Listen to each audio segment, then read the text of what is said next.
नमस्कार दोस्तों, आप सभी का स्वागत है तेजस एकेडमी के ऑफिशियल यूट्यूब चैनल पर। बच्चों, आज हम लोग अपने एक नई पॉइंट की बात करेंगे। पॉइंट का नाम होगा गोलीय दर्पण से संबंधित परिभाषाएं। यदि आपको ये सारे पॉइंट अच्छी तरीके से कंप्लीट है तो आप 2 नंबर के भागीदार हैं और साथ ही साथ गोलीय दर्पण से संबंधित भी न्यूमेरिकल हैं, उनको सॉल्व करने में अपनी एक महत्वपूर्ण भूमिका निभाएगा। तो दिए गए डिस्क्रिप्शन के लिंक पर क्लिक करके आप उसको अच्छी तरीके से कंप्लीट करके आए, जिसमें हमने गोलीय दर्पण क्या होता है, दर्पण कितने प्रकार के होते हैं, हर एक की पॉइंट को अच्छी तरीके से एनालिसिस किया है, अच्छी तरीके से कॉन्सेप्ट के साथ समझा है। तो देर ना करते हुए शुरू करते हैं। पॉइंट नंबर 1 है बच्चों, दर्पण का वक्रता केंद्र, सेंटर ऑफ कर्वेचर। एक बार मैं बोल रहा हूं, उसके बाद डायग्राम के माध्यम से समझते हैं।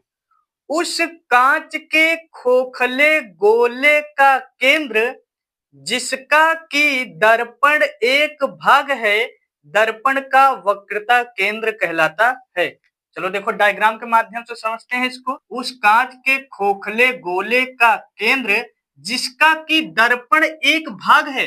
भाई साहब, जब इसको हम बीच से 2 पार्ट में डिवाइड करेंगे तभी तो एक भाग और 2 भाग बनेंगे। तो सपोज दैट हमने बीच से इसको कट कर दिया, तो ये पॉइंट नंबर ए हो गया और दूसरा ये हो गया। और दर्पण एक भाग है, बिना पेंट किए हुए ये दर्पण बनेगा ही नहीं, तो हमने इसके ऊपर से पेंट कर दिया, इस साइड भी और इस साइड भी। पीछे लिखते हैं, उस कांच के खोखले गोले का भाग जिसका कि दर्पण एक भाग है, इसे सी से डिनोट करते हैं। उसके बाद अपने नेक्स्ट पॉइंट की बात करें, दर्पण का वक्रता त्रिज्या, रेडियस ऑफ कर्वेचर। कि आखिर रेडियस ऑफ कर्वेचर होता क्या है, सुनिएगा। उस गोले की त्रिज्या जिसका कि दर्पण एक भाग है, दर्पण की वक्रता त्रिज्या कहलाती है, इसे आर से डिनोट करते हैं। इसको डायग्राम के माध्यम से देखते हैं। उस गोले की त्रिज्या जिसका कि दर्पण एक भाग है, तो इस गोले को हम कट करेंगे तभी दर्पण एक भाग बनेगा। इसको हम कट कर देते हैं, तो ये एक दर्पण की वक्रता त्रिज्या बन गई। तो इसमें हम अब लिखते हैं, उस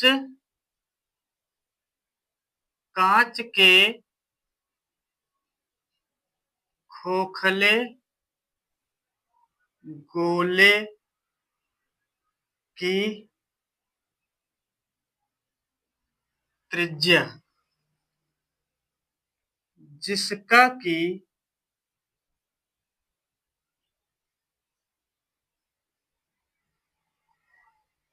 दर्पण एक भाग है, इसे आर से डिनोट करते हैं। दोनों में केवल और केवल बच्चों एक वर्ड का डिफरेंस है। क्या है? इसमें है कि उस कांच के खोखले गोले का केंद्र जिसका कि दर्पण एक भाग है, और इसमें देखिएगा सेम टू सेम सारी चीजें मिल रही हैं, लेकिन जहां पे यहाँ केंद्र है वहां पर त्रिज्या है। वक्रता केंद्र को हम सी से डिनोट करेंगे और वक्रता त्रिज्या को आर से डिनोट करेंगे। केवल और केवल केंद्र और त्रिज्या का डिफरेंस है, बाकी सारी चीज कॉपी पेस्ट है। उसके बाद अपने नेक्स्ट पॉइंट की बात करते हैं, दर्पण का ध्रुव जिसे पोल कहते हैं। तो इसको भी सुनिएगा अच्छी तरीके से। दर्पण के परावर्तक तल के मध्य बिंदु को दर्पण का ध्रुव कहते हैं। इसको भी डायग्राम के माध्यम से समझते हैं। समझो कि मैं यहां पर एक दर्पण बना दिया हूं और इस दर्पण के परावर्तक तल बच्चों वही होता है जहां से प्रकाश की किरणें रिफ्लेक्ट होती हैं, जहां से प्रकाश की किरणें परावर्तित होती हैं, वही तल दर्पण का परावर्तक तल कहलाता है। तो दर्पण के परावर्तक तल के मध्य बिंदु को, दर्पण के परावर्तक तल के मध्य बिंदु को दर्पण का ध्रुव कहते हैं। इसे P से डिनोट करते हैं। मैं लिखता हूं कि दर्पण के परावर्तक तल के मध्य बिंदु को दर्पण का ध्रुव कहते हैं। इसे P से डिनोट करते हैं।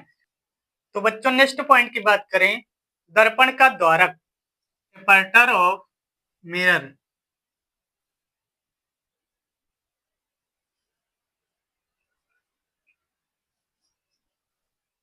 दर्पण के परावर्तक तल के व्यास को दर्पण का द्वारक कहते हैं। अच्छा, इसे डायग्राम के माध्यम से समझते हैं। ये गोलीय दर्पण है। गोलीय दर्पण के परावर्तक तल के व्यास को, तो देखिए यहाँ पर ये जो अंदर वाला भाग है ये परावर्तक तल है, और ये जो ऊपर से आपको थोड़ा सा लाइन टाइप में दिख रहा है ये पेंट किया गया है। ठीक, तो ध्यान रखिएगा क्या कह रहा है, दर्पण के परावर्तक तल के व्यास को, यानी इसके अंदर का जो व्यास बनेगा उसके अंदर का व्यास तो यही बनेगा ना, ये बन गया। इसी को हम दर्पण का द्वारक बोलते हैं। लेकिन बच्चों जब हम इसे दो पार्ट में डिवाइड कर देते हैं तो समथिंग हमको इस तरीके से कुछ लगभग दिखाई देने लगता है। तो इसके परावर्तक तल क्या हो जाए, इसका परावर्तक तल अंदर वाला भाग हो जाएगा, और इसमें हम व्यास बनाएंगे तो मे भी समथिंग ऐसा ही बनेगा जिसे दर्पण का द्वारक कहते हैं। इसे M1 व M2 से प्रदर्शित करते हैं। लिखते हैं बच्चों, दर्पण के परावर्तक तल के व्यास को दर्पण का द्वारक कहते हैं। इसे M1 व M2 से डिनोट करते हैं। अच्छा बच्चों, दर्पण के ध्रुव और दर्पण का द्वारक दोनों के डिफिनीशन देखा जाए तो मे भी समथिंग 70 से 80% आपको सारी चीजें कॉपी पेस्ट लग रही हैं। इसमें डिफरेंस क्या है, डिफरेंस केवल और केवल बच्चों इसमें दो वर्ड हैं। एक तो यहाँ पर ध्रुव हो गया, और दर्पण के द्वारक में देखें तो यहाँ पर दूसरा पॉइंट व्यास हो गया।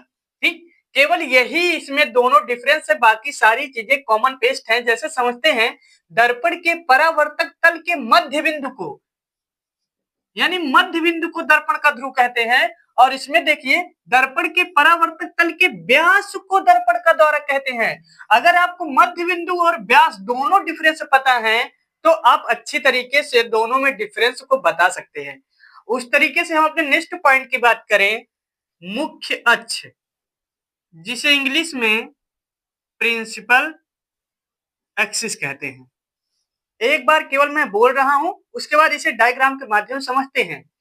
दर्पण के ध्रुव तथा वक्रता केंद्र से होकर जाने वाली रेखा दर्पण का मुख्य अक्ष कहलाती है। अच्छा, समझते हैं बच्चों इसे डायग्राम के माध्यम से। यहाँ पर मैंने एक दर्पण लिया है। दर्पण का द्वारक M1 और M2 है, दर्पण का ध्रुव P है, और दर्पण का वक्रता केंद्र C है। डिफिनीशन के अकॉर्डिंग देखते हैं, दर्पण के ध्रुव तथा वक्रता केंद्र से होकर जाने वाली रेखा, दर्पण के ध्रुव तथा वक्रता केंद्र से होकर जाने वाली रेखा दर्पण का मुख्य अक्ष कहलाती है। इसे CP या PC से डिनोट करते हैं। लिखते हैं बच्चों, दर्पण के ध्रुव तथा वक्रता केंद्र से होकर जाने वाली रेखा दर्पण का मुख्य अक्ष कहते हैं। इसे PC से डिनोट करते हैं। उसी तरीके से अपने नेक्स्ट पॉइंट की बात करें बच्चों, दर्पण का मुख्य फोकस, प्रिंसिपल फोकस। तो सुनिएगा, दर्पण के ध्रुव तथा वक्रता केंद्र के मध्य बिंदु को दर्पण का मुख्य फोकस कहते हैं। डायग्राम के माध्यम समझते हैं बच्चों। तो यहाँ पर हमने एक दर्पण लिया है, दर्पण का द्वारक M1 और M2 है, दर्पण का ध्रुव P है तथा दर्पण का वक्रता केंद्र C है। जैसे कि डिफिनेशन के अकॉर्डिंग देखें, दर्पण के ध्रुव तथा वक्रता केंद्र के मध्य बिंदु को दर्पण का मुख्य फोकस कहते हैं। इसे F से डिनोट करते हैं। लिखते हैं बच्चों, दर्पण के ध्रुव तथा वक्रता केंद्र के मध्य बिंदु को दर्पण का मुख्य फोकस कहते हैं। इसे F से डिनोट करते हैं। इसके अलावा बच्चों इसके कई डिफिनेशन बन सकते हैं, उसको भी हम डायग्राम के माध्यम से समझते हैं। बच्चों यहाँ पर हमने एक अवतल दर्पण लिया है। अवतल दर्पण के मुख्य अक्ष के समांतर जब प्रकाश की किरणें दर्पण की ओर जाती हैं तो परावर्तन के पश्चात जिस बिंदु से होकर जाती हैं, ये देखिए मुख्य अक्ष के समांतर जा रही हैं, परावर्तन के पश्चात जिस बिंदु से होकर जाती हैं उस बिंदु को मुख्य फोकस कहते हैं। सेम टू सेम वैसे ही उत्तल दर्पण में देखते हैं, ये मुख्य अक्ष है, मुख्य अक्ष के समांतर प्रकाश की किरणें जा रही हैं, परावर्तन के पश्चात जिस बिंदु पर मिलती हुई प्रतीत होती हैं उस बिंदु को दर्पण का मुख्य फोकस कहते हैं। लिखते हैं बच्चों, दर्पण के मुख्य अक्ष के समांतर जाने वाली प्रकाश की किरणें परावर्तन के बाद जिस बिंदु पर वास्तव में मिलती हैं या मिलती हुई प्रतीत होती हैं उस बिंदु को दर्पण का मुख्य फोकस कहते हैं। आई होप बच्चों आप सभी को मुख्य फोकस अच्छी तरीके से समझ में आया होगा। उसी तरीके से अपने नेक्स्ट पॉइंट की बात करते हैं, फोकस दूरी, फोकल लेंथ। एक बार सुनते हैं फिर उसके बाद डायग्राम के माध्यम से समझते हैं। दर्पण के ध्रुव तथा मुख्य फोकस तक के बीच की दूरी फोकस दूरी कहलाती है। इसे स्मॉल f से डिनोट करते हैं। समझते हैं बच्चों, जैसा हमने यहाँ पर एक दर्पण लिया है जिसका द्वारक M1 और M2 है और जिसका ध्रुव P तथा मुख्य फोकस F और वक्रता केंद्र C है। तो डिफिनेशन के अनुसार दर्पण के ध्रुव तथा मुख्य फोकस तक के बीच की दूरी दर्पण की फोकस दूरी कहलाती है। लिखते हैं बच्चों, दर्पण के ध्रुव तथा मुख्य फोकस तक की बीच की दूरी फोकस दूरी कहलाती है। इसे स्मॉल f से डिनोट करते हैं। इसमें एक पॉइंट ऐड होता है बच्चों कि जो फोकस दूरी होती है वह वक्रता त्रिज्या की आधी होती है। तो हम इसको इस तरीके से लिख सकते हैं, जो मुख्य फोकस है वह वक्रता त्रिज्या की आधी होती है। आई होप आप सभी को सारे पॉइंट अच्छी तरीके से समझ में आए होंगे। यदि आपको हमारा प्रयास अच्छा लगा तो हमारे इस वीडियो को लाइक, शेयर और सब्सक्राइब जरूर करेंगे ताकि हम फिर इसी नए जोश, जुनून और ताजगी के साथ अपने नई उमंग के साथ नई वीडियो में मिल सकें। धन्यवाद।